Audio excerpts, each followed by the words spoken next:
Chapitre 12. Poursuite. À l'intérieur de la Rolls-Royce, la chaleur devenait insupportable. Monsieur Elliot glissa un doigt dans l'encolure de sa chemise, puis alluma l'indicateur de température. Le moteur ne chauffait pas plus qu'à l'accoutumée, et pourtant, il transpirait. Sa femme transpirait, les sièges en cuir aussi. Quant à sa tante Mildred, son maquillage avait dégouliné, et elle ressemblait à un sioux sous une averse. Comment était-ce possible? Le soleil brillait, mais la journée touchait à sa fin. Bizarre, bizarre. Je crois que je vais m'évanouir, murmura Madame Elliot, et sa tête s'écrasa contre le tableau de bord de la Rolls-Royce. Oh non, se lamenta Monsieur Elliot. Elle s'est fait mal? S'inquiéta tante Mildred en se penchant par-dessus le siège, sans lâcher son précieux sac à main. Ah, ça, je n'en sais rien, répondit Monsieur Elliot. Ce que je sais, c'est qu'elle a abîmé le plaquage en noyer du tableau de bord. Devine combien il m'a coûté. 1 mois de salaire, et encore, j'ai dû travailler la nuit. On dirait qu'elle est morte. Mais non, la détrompa Monsieur Elliot en enfonçant affectueusement un doigt dans l'œil de sa femme. Elle respire encore. Les vitres de la Rolls-Royce étaient maintenant couvertes de buée, et, Monsieur Elliot roulant à 150 à l'heure, cela rendait la conduite difficile, et même plutôt dangereuse. Accroché au volant, la mine morose, il doublait les autres véhicules par l'intérieur, mais au moins roulait-il sur le bon côté de la route. Tu devrais brancher l'air conditionné, suggéra tante Mildred. Bonne idée, grogna Monsieur Elliot. L'air pur de la montagne, voilà ce qu'on respire dans une Rolls-Royce. J'aurais pu m'offrir 2 fois le tour du monde pour le prix que ça m'a coûté. Branche-le, je t'en prie, le pressa tante Mildred, dont le rouge à lèvres dégoulinait sur le menton. Monsieur Elliot tourna un bouton. Il y eut un grondement, et avant qu'ils aient pu réagir, une véritable tempête de neige s'engouffra dans la voiture par les tuyaux d'air conditionné. En quelques secondes, leur sueur gela. De longs glaçons pendouillaient au bout du nez et du menton de Monsieur Elliot, dont la moustache se solidifia. Madame Elliot, réveillée par la morsure du froid, eut la surprise de se découvrir collée au tableau de bord. À l'arrière, tante Mildred disparaissait sous une énorme congère qui la recouvrait jusqu'aux épaules comme une couverture blanche. Brusquement, la Rolls-Royce se mit à faire des embardées, éjectant les autres voitures sur les rails de sécurité. Mais les mains de Monsieur Elliot étaient solidement fixées au volant. « Que se passe-t-il » brailla-t-il, sa bouche ouverte exaltant des nuages blancs. « Avant de partir, j'ai fait réviser la voiture par un garagiste spécialisé. Et les garagistes Rolls-Royce sont eux-mêmes régulièrement révisés. Bon sang, mais qu'est-ce qui se passe? C'est la chienlit, cette autoroute. » « Il y a une station-service là-bas. Tu devrais t'arrêter un moment, » gémit tante Mildred. « Bonne idée. » Monsieur Elliot bifurqua brutalement. Il leur fallut 10 bonnes minutes pour s'extirper de la Rolls gelée, qu'ils décidèrent de laisser doucement fondre au soleil. Pour détacher Eileen Elliot du tableau de bord, il fallut un ciseau à bois. Pour décrocher Edward Elliot du volant, un chalumeau. Une fois sortis de la voiture, ils remontèrent la rampe en ciment qui menait au restaurant Croque-Vite. C'était un restaurant typique, chaises en plastique, table en plastique, nourriture en plastique. Dans la salle de restaurant aux couleurs éblouissantes et aux fleurs artificielles, quelques automobilistes écoutaient la musique sirupeuse diffusée par la radio et picoraient d'un air triste dans leur plat tout juste tiède. Dehors s'écoulait le flot ronflant des voitures qui exaltait une odeur d'essence et de pneus surchauffés. Mildred jeta un regard dégoûté autour d'elle et marmonna. Au Japon, au moins, il y a de belles stations-service. On y sert de délicieux sushis. Qu'est-ce que c'est que des sushis demanda Eileen Elliot, à qui le voyage en voiture avait donné mal au cœur. Du poisson cru, expliqua Mildred avec enthousiasme. Des lamelles de poisson cru qui ont un peu la consistance de la gelée. Toutes les stations-service en servent. Où sont les toilettes gargouilla Eileen Elliot en se précipitant du côté des cuisines. J'adore la cuisine japonaise, insista Mildred en s'asseyant à une table. Oh, tu ne peux pas oublier un peu le Japon et te taire, espèce de vieille jacasse bougonna Edward en approchant son fauteuil roulant et en ouvrant brutalement la carte du menu. Tiens, ils ont du cabillaud et des frites. Tu peux leur demander de te les servir crus. Quand Eileen Elliot fut de retour, ils commandèrent 2 assiettes de spaghettis et une portion de cabillaud. Insensiblement, l'atmosphère du restaurant avait déjà commencé à se modifier. Au début, personne n'y prêta attention. Le ronronnement de la circulation couvrait les cris des enfants qui jouaient dehors sur un toboggan en plastique en forme de dragon. Mais le toboggan n'était plus en plastique. Il avait déjà dévoré 2 enfants et en poursuivait un troisième. Ses griffes étaient bien réelles et son souffle brûlant. À une centaine de mètres de là, à la station-service, les automobilistes plongeaient à l'abri des pare-brises qui volaient en éclats, tandis que certaines pompes tiraient des projectiles. Plutôt que de l'essence sans plomb, elles fournissaient des plombs sans essence. À l'intérieur même du restaurant, la musique sirupeuse s'écoulait toujours des haut-parleurs, à cette différence près que maintenant, elle s'en écoulait réellement. On eût dit du miel, mais un miel d'un rose luisant et beaucoup plus collant. Des pucerons en plastique s'attaquaient aux fleurs en plastique. Les serveurs et les serveuses se couvraient de pustules. Celui qui servait, les Elliot, avait perdu tous ses cheveux. Mon Dieu! S'exclama Mildred en contemplant son assiette. Mon cabillaud nage dans la graisse. Et il nageait pour de bon. Apparemment, le cuisinier avait oublié de les tuer, et le poisson argenté barbotait gaiement dans un grand plat de graisse froide. Ces spaghettis ne m'inspirent pas confiance, commença Eileen Elliot. Les spaghettis ne semblaient pas avoir davantage confiance en elle. Ayant soudain pris vie, ils se mirent à ramper comme une armée de longs vers blancs, sautèrent de l'assiette et entreprirent de traverser la table en grouillant. La même chose se produisit dans l'assiette d'Edward Elliot. « Revenez ici tout de suite !» ordonna-t-il en piquant frénétiquement la table avec sa fourchette. Mais les spaghettis l'ignorèrent et s'empressèrent de rejoindre 2 poulets plumés et sans tête qui s'enfuyèrent de la cuisine en courant sur leurs pattes maigrichonnes. « Mais c'est une maison de fous !» s'écria M. Elliot. « Filons d'ici !» Eileen et Mildred étaient bien d'accord. Mais comment sortir de là? Les portes à tambour tournaient tellement vite qu'elles moulinaient tous sur leur passage. 2 policiers et un chauffeur de camion étaient déjà réduits à l'état de viande hachée. Finalement, ils trouvèrent une porte-fenêtre qui donnait sur le parking où les attendait leur voiture. « Une chose pareille n'arriverait jamais au Japon !» s'exclama Mildred. « Je vais la flanquer dans le coffre !»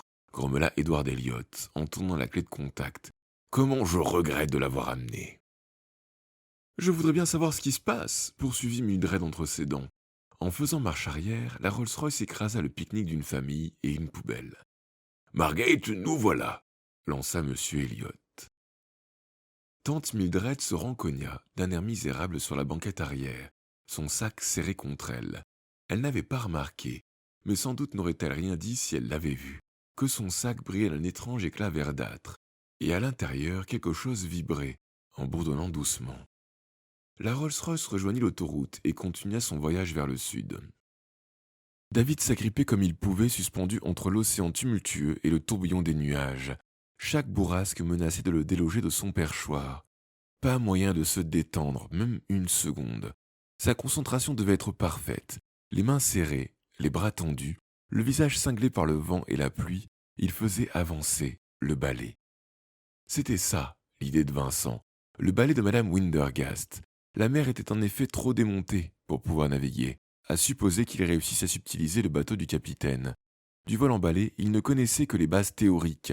Jamais il n'était passé à la pratique, et encore moins pendant une tempête. Pourtant, David avait aussitôt approuvé la suggestion de Vincent. C'était ça ou rien. Ils avaient donc couru chercher le balai dans la chambre de Madame Wintergast. Habituellement, la porte était verrouillée et gardée par son fidèle corbeau, mais la tempête avait tout bouleversé. Enseignants et élèves avaient disparu, sans doute dans les souterrains, tandis que les éléments en furie, mer, vent, tonnerre et pluie, se déchaînaient ensemble pour détruire l'île du Crâne. La chambre de Madame Wintergast était vide. Par l'une des fenêtres, la tempête s'était violemment engouffrée, causant un désordre indescriptible. Des flaques d'eau, du verre brisé, des papiers jonchaient le sol. Les rideaux claquaient contre les murs. Quant au balai, il gisait par terre, à moitié dissimulé derrière une chaise. « Tu sais où tu vas ?» demanda Jill en haussant la voix pour couvrir le tumulte. David hocha la tête. Le souvenir d'une ligne dans une lettre et quelques mots saisis çà et là avaient provoqué en lui un petit déclic. Edward et Eileen Elliot. Une fois partis du Gros Chamgrange, ses parents devaient raccompagner tante Mildred à Margate. Son père le lui avait écrit quelques semaines plus tôt. Où était située Margate? À quelques kilomètres au nord de Canterbury. Et qu'avait dit tante Mildred en montant dans la voiture? C'est drôle, je le trouvais moins lourd ce matin. Elle avait égaré son sac. Quelqu'un le lui avait rendu.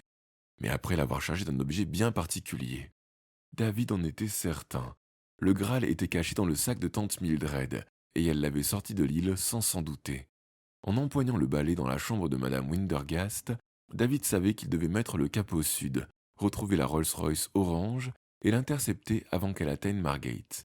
Quant à savoir qui attendait le Graal là-bas, mystère. C'est moi qui devrais y aller, dit Vincent. Non, tout ça est arrivé par ma faute, ce sont mes parents. Et puis il esquissa un sourire. Si je me souviens bien, tu as du mal à tenir en équilibre sur un balai. Méfie-toi, ce n'est pas aussi facile que ça en a l'air. Tu devrais te dépêcher, David, intervint Jill. Les pouvoirs de l'école sont en train de faiblir. Si le Graal se rapproche encore de Canterbury, le balai ne volera plus. Tu tomberas et tu te tueras. Je te remercie, murmura David. Avec un vague sentiment de ridicule, il passa le balai entre ses jambes. Qu'avait dit Madame Windergast? Il se concentra, et presque aussitôt, le balai commença à s'élever. Ses pieds quittèrent le sol. David ne volait pas à proprement parler. Disons plutôt qu'il flottait au-dessus du tapis, en s'efforçant de conserver son équilibre. Bonne chance, dit Vincent. Merci, répondit David en faisant demi-tour. Une seconde plus tard, il franchissait la fenêtre à cheval sur le balai et s'enfonçait dans la tempête. Les premières minutes furent les plus éprouvantes. De toutes parts, le vent déferlait sur lui, et c'était comme si 1000 poings invisibles boxaient en même temps. Au même instant, la pluie l'aveuglait. Alors même qu'il gagnait de la hauteur, il aurait été incapable de dire s'il se dirigeait vers le sud ou le nord. Le balai fonctionnait par télépathie. Il suffisait à Vincent de penser droite pour aller à droite, mais il ne fallait pas le penser trop intensément, sous peine de tourner en rond comme sur un manège. Rester en l'air était déjà un exploit. Il volait encore au-dessus de l'île quand, du coin de l'œil, il aperçut Groucham-Grange selon un angle très bizarre, puis carrément à l'envers. Vite, il devait rétablir la situation. Il n'allait pas avoir mal au cœur alors que le voyage venait à peine de commencer. David força le balai à se remettre dans le bon sens. Puis le corps arc-bouté, il commença à lutter contre la tempête. Quand il fut parvenu à une trentaine de mètres d'altitude, il réussit enfin à tenir les commandes. David volait. Il ignorait jusqu'à quelle vitesse le balai pouvait aller, mais il lui semblait avoir quitté l'île depuis quelques secondes à peine. Juste en dessous de lui, la mer rugissait et écumait, tandis qu'au loin se dessinait la côte de Norfolk. Tout à coup, il relâcha son attention et entra en collision avec un vol de mouettes. Pendant un instant, il fut noyé dans un nuage de plumes grises et assourdi par des cris indignés. Perdant le contrôle du balai, il se mit à basculer vers la mer. Il battit désespérément des jambes en voyant les vagues se précipiter à sa rencontre. Encore quelques secondes, et ce serait le plongeon. « Monte !» David cria ce mot, mais surtout il le pensa très fort. Ne pas céder à la panique, c'était l'essentiel. La panique pétrifiait l'esprit, et sans un esprit clair, impossible de voler. David relâcha tous ses muscles. Cette fois, le balai répondit à son ordre, et redressa le nez. La mer avait disparu. Tout en reprenant de l'altitude, David aperçut, en dessous de lui, la terre et les longues plages de la côte de Norfolk. La tempête était loin. Le soleil brillait. La gorge serrée, David mit le cap au sud et se lança à la poursuite du Graal. Après le départ de David, Vincent et Jill quittèrent la chambre de Madame Windergast pour rejoindre le réseau de caves souterrains installés sous l'école. Ils eurent la sensation terrifiante de traverser une ville pendant un raid aérien. Dehors, le vent hurlait, comme une multitude de sirènes, tandis que le tonnerre et les éclairs frappaient l'île de coups redoublés, aussi meurtriers que des bombes. Au moment où ils atteignaient l'escalier principal, une immense fenêtre ornée de vitraux vola en éclats et les inonda d'une pluie de verre multicolore. Ils coururent jusqu'à la bibliothèque dans l'espoir de traverser le miroir qui donnait accès à la galerie souterraine. Trop tard, la tempête avait brisé 2 fenêtres de la salle et endommagé le miroir. Une simple fêlure suffisait à condamner le passage. En traversant la glace fêlée, ils risquaient d'être eux-mêmes coupés en deux. « Dehors !» cria Vincent. Jill le suivit sans hésiter. C'était un spectacle inimaginable. L'île entière était la proie de bouleversements aussi violents qu'une éruption volcanique. Pire même, puisque partout s'exerçait la même œuvre de destruction.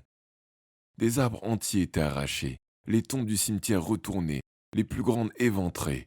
Le ciel était noir comme au cœur de la nuit la plus obscure, traversé d'éclairs qui la tailladaient aussi sûrement que des lames de rasoir.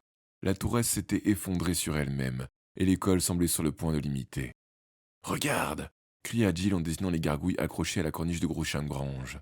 Leurs yeux rougeoyaient dans la tempête, comme des signaux avertisseurs avant une catastrophe nucléaire. Au moment même, une chose immense et terrifiante s'éleva au loin. À peine Jill l'avait-elle aperçue que Vincent lui saisit la main et plongea dans une tombe. Un raz-de-marée. Le monde disparut dans un cauchemar blanc argenté. L'eau s'abattit sur l'école, le cimetière, la forêt. Tout. Une seconde après, le sol fut saisi d'une atroce convulsion, et Giles se trouva projeté dans les bras de Vincent. « Combien de temps encore ?» cria Giles. « Combien de temps va résister l'école ?» Vincent était tout pâle, glacé par l'eau qui avait réussi à s'engouffrer dans la tombe. Une tombe. Quel endroit horrible pour se cacher. « Je ne sais pas, » dit Vincent. « Le Graal doit se rapprocher de Canterbury. » Il jeta un coup d'œil à l'extérieur vers le ciel ténébreux et ajouta dans un murmure « Dépêche-toi, David. Le temps presse. » Le pouvoir du Graal continuait de croître, plus imprévisible et incontrôlable à mesure qu'il s'éloignait de Groucham-Grange. Alors que l'école permettait de canaliser son énergie, elle se libérait à l'approche de Margate, sans contrainte aucune. « Oh, je me sens tout drôle, » dit Mildred. « J'ai dû manger quelque chose qui ne passe pas, je gonfle de partout. » Eileen Elliott se retourna. C'était vrai. La petite bonne femme ratatinée enflait comme si on l'avait branchée sur un tuyau d'air comprimé. À côté d'elle, sur le siège, son sac bourdonnait et luisait, éclairé de l'intérieur par l'éclat puissant du Graal maudit. Ses épaules et sa poitrine débordaient de ses vêtements déchirés, ses cheveux tombés, et même ses yeux avaient quelque chose de bizarre. « Mildred a raison, Edward », couina Eileen d'une voix étranglée. « Je crois qu'on devrait l'emmener chez un médecin. » Mais bien entendu, Edward Elliot ne lui prêta aucune attention. Lui-même subissait une étrange métamorphose. Ce n'était pas seulement sa peau, plus épaisse et plus rose, qui se couvrait par endroits de drôles de poils drus. Même ses oreilles et sa figure avaient changé de forme. « Edward » gémit Eileen d'une voix chevrotante. Monsieur Elliot poussa un grognement et appuya sur la pédale d'accélérateur. Pourtant, il n'avait plus de pieds ni de chaussures. À la place était apparu quelque chose qui avait toutes les apparences d'un pied de cochon. Eileen Elliot s'affaissa sur son siège et se mit à pleurer. Autour d'elle, tout se tordait et se métamorphosait. Le monde devenait fou. La voiture approchait d'un passage piéton signalé par des bandes blanches qui zébraient la chaussée. Edward Elliot ne prit pas la peine de ralentir. Mais soudain, l'air vibra, et il dut braquer violemment le volant pour éviter un troupeau entier de zèbres sortis d'un bureau de poste et galopant vers un terrain de jeu. Un peu plus loin, la Rolls-Royce déboucha devant une fourche, ou plutôt une fourchette en métal argenté. Longue d'environ 2 mètres, posée à côté d'un couteau et d'une cuillère. Ailleurs, à un embranchement en pas de doigts, des hordes d'oies et de jarres fonçaient sur les habitants affolés de Margate en criant et cacardant. Le long de la route, au dernier étage des maisons, les œils de bœuf s'étaient animés et suivaient toute cette agitation de leurs regards placides.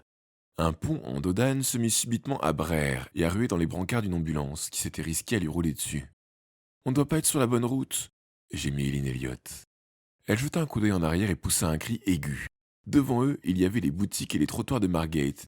Derrière, rien. Le vide.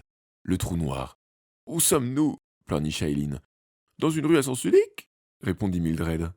Elle avait raison. La rue allait dans un seul sens.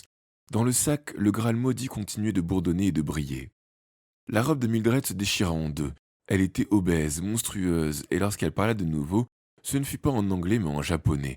Ses yeux s'étaient bridés, ses pommettes aplaties.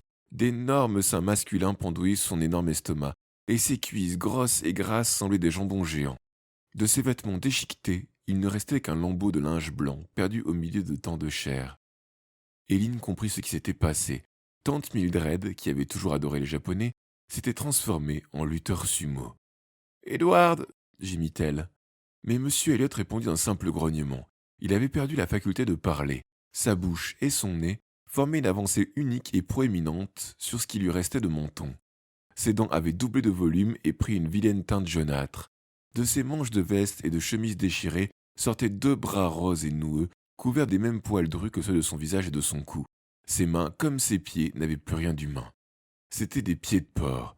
Fixant la route de ses yeux ronds et noirs, il ne cessait d'actionner le klaxon qui semblait grogner comme lui. Edward Elliot s'était toujours fait traiter par les autres automobilistes de cochon de chauffard. Le Graal maudit lui en avait donné les apparences. Et Eileen Elliot poussa un hurlement. « Non, ce n'est pas possible! C'est horrible! Je ne veux pas voir ça! Je voudrais être à 15 000 kilomètres d'ici !» Le Graal maudit l'entendit. Il y eut un bruit de succion et Eileen Elliot se sentit tout à coup aspirée hors de la voiture dans un tunnel de lumière verte, si vite qu'elle en perdit ses vêtements et ses chaussures. Pendant quelques secondes, le monde disparut de sa vue. Elle tombait en hurlant.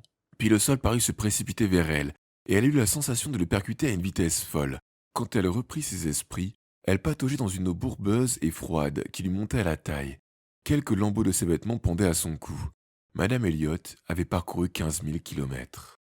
Elle était en Chine, dans une rizière entourée de paysans, qui la dévisageaient avec surprise sans dire un mot. Enfin, quelqu'un lui posait une question en mandarin. Madame Elliot haussa les épaules. L'un de ses fossiles se décolla et tomba comme un papillon mourant. Madame Elliot sourit et s'évanouit.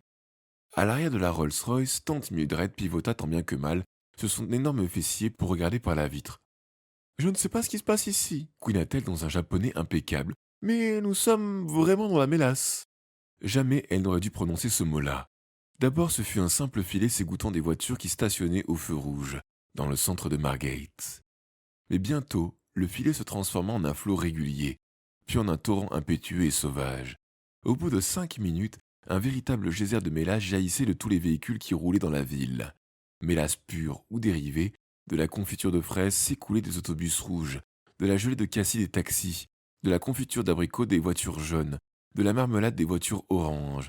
Ceux qui roulaient au sans-plomb dégorgeaient en plus de la confiture de groseilles vertes. Quant au gasoil, il s'était transformé en une sauce noirâtre. Saisis de panique, les habitants de Margate regardaient la mélasse se répandre en un flot gluant dans les rues de la ville. Bientôt, le centre ressembla à l'intérieur d'un gâteau écœurant et monstrueux. Réfugiés dans les étages des magasins ou des maisons, les plus chanceux voyaient leurs amis et parents se débattre désespérément, enfoncés jusqu'à la taille dans un jus sirupeux. Le fleuve de mélasse s'engouffra dans les galeries commerçantes, emportant tout sur son passage. Livres, vêtements, casseroles, abat-jours, costumes 3 pièces. On alerta la police. 3 voitures toutes sirènes hurlantes déboucha dans la rue principale, sur les chapeaux de roue, et furent aussitôt englouties dans une mer écumante. Monsieur Elliot vit le danger trop tard. Au moment où les véhicules de police le doublaient, il braqua le volant à gauche. Une montagne de mélasse se dressa devant lui. Aussitôt, en poussant un cri qui tenait à la fois du couinement et du grognement, il braqua le volant à droite, droit sur un réverbère. La Rolls-Royce le percuta à 80 km/h, et Monsieur Elliot fut projeté à travers le pare-brise teinté qui lui avait coûté si cher. Littéralement encastré dans la banquette arrière, coincé par son monstrueux estomac contre le siège avant, tante Mildred était incapable de bouger, mais sa graisse avait amorti le choc. Dans la collision, la porte s'était ouverte et son sac était tombé sur le trottoir où il irradiait une lumière plus éclatante que jamais. Mildred parvint à tendre le bras, mais avant que ses doigts boudinés aient pu le saisir, quelqu'un se pencha et s'empara du sac. Mildred leva un regard étonné. « Vous ?» Mais déjà, l'homme avait disparu. Quand David découvrit le chaos qui dévastait le centre de Margate, il comprit qu'il s'approchait du but. Il volait à environ 80 mètres d'altitude. Assez haut espérait-il pour être invisible du sol, mais assez bas pour éviter les avions. Il avait eu son comptant de frayeur. Alors qu'il traversait l'estuaire de la Tamise à Sheerness, un DC-10 qui venait de décoller de l'aéroport lui avait coupé la route. Le pilote ne s'en remit pas lors de l'atterrissage à Amsterdam, sa bouche écumait encore. David avait dû également négocier les courants contraires au-dessus de la campagne plate du Suffolk, mais son voyage se terminait enfin, et il était sain et sauf. Englouti sous une marée épaisse et houleuse, Margate était à peine visible. Mais s'il avait volé plus bas, David n'aurait pu apercevoir la Rolls-Royce orange. Mais sa décision était prise. Il irait à Canterbury, et s'il arrivait là-bas à temps, il aurait une chance d'intercepter le Graal avant qu'il n'entre dans l'ombre de la cathédrale. L'effet de surprise jouait en sa faveur. Malheureusement, c'est lui qui fut le jouet de la surprise la plus effroyable. David avait gagné l'intérieur des terres. Planant dans la lumière dorée de la fin d'après-midi, il commençait à prendre plaisir au vol, les cheveux soulevés par le vent, le silence, la sensation de liberté. Le balai répondait à ses moindres injonctions, plus haut, plus bas, à droite, à gauche, il suffisait de le penser. Mais soudain, tout s'arrêta. Le balai chuta brutalement dans le vide, réprimant un haut le cœur. David s'efforça de se concentrer sur ses mains, crispées sur les manches à balai, pour en reprendre le contrôle. Le balai se lança de nouveau, mais avec réticence. Un moment après, il tressautait et recommença à descendre. David voyait se réaliser ses pires craintes. Comme Gilles l'avait prédit, à l'approche de Canterbury, la puissance du Graal diminuait. La magie de Groucham Grange cesserait bientôt d'agir, annulant du même coup les pouvoirs du balai. C'était un peu comme une voiture tout près de tomber en panne d'essence. David l'entendait même tout sauter. Combien de chemin lui restait-il à parcourir, et combien pourrait-il en parcourir? C'est alors qu'il aperçut la cathédrale. Elle se dressait à l'extrémité d'une ville moderne, assez grande, dont elle était séparée par un petit groupe de maisons et une large pelouse parfaitement tondue. La cathédrale s'étirait d'est en ouest, offrant au regard ses flèches élancées, ses fenêtres en ogive et ses toits pentus d'un blanc argenté.